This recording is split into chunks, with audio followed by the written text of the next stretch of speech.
नमस्ते दोस्तों। आज आपको कलसुबाई ट्रैकिंग के हमारे मजेदार एक्सपीरियंस के बारे में बताने वाला हूं। तो बात कुछ यूं है, हम डीएड के कुछ दोस्त हमारा दोस्त किरण बांडे के घर जाने प्लान बना रहे थे। किरण हमारा कॉलेज का दोस्त है, वहां के पाचनई गांव में टीचर का जॉब करता है।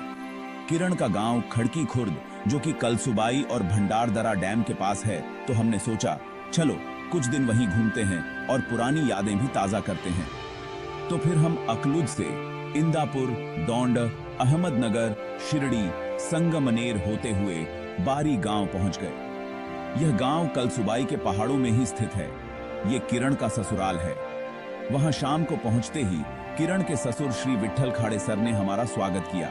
उनसे खूब बातें हुई। उनका वहां पर निसर्ग होटल भी है। उन्होंने हमें वहां के लोगों का रहन सहन, नेचर के साथ जीने का उनका तरीका और उनके कल्चर के बारे में बताया। सच में शहरी जीवन व्यतीत करने वाले लोगों को वहां पर रहने वाले लोगों से प्रकृति संग जीने के तरीकों के बारे में बहुत कुछ सीखने को मिलेगा। फ्रेश होकर चाय पीकर हम आगे निकल पड़े। रात 9 बजे हमने ट्रैकिंग स्टार्ट की।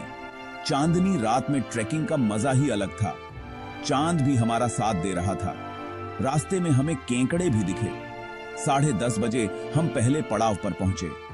किरण के चचेरे ससुर तानाजी खाड़े जी के राहुल होटल में हम रुके।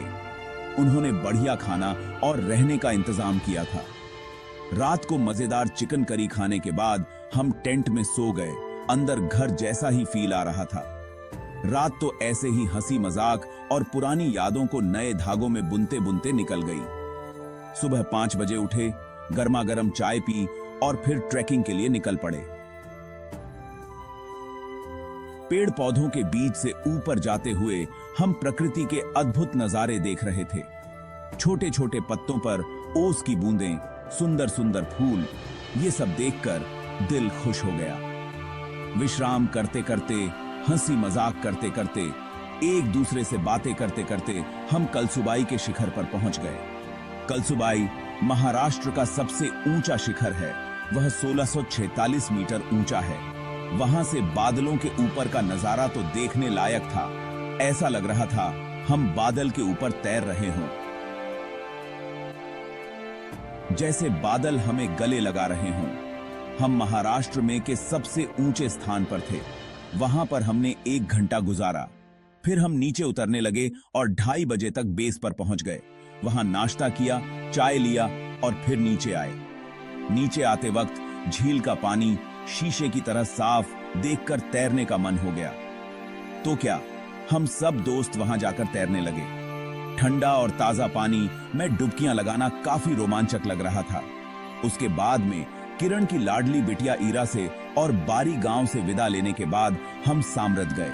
वहां की सांदन वैली और रिवर्स फॉल का नजारा तो कमाल का था। एशिया की दूसरी सबसे बड़ी वैली सांदन वैली वाकई बहुत ही खूबसूरत थी। फिर रंदा फॉल और भंडारदरा डैम में बोटिंग करने के बाद किरण के गांव खड़की खुर्द में गए।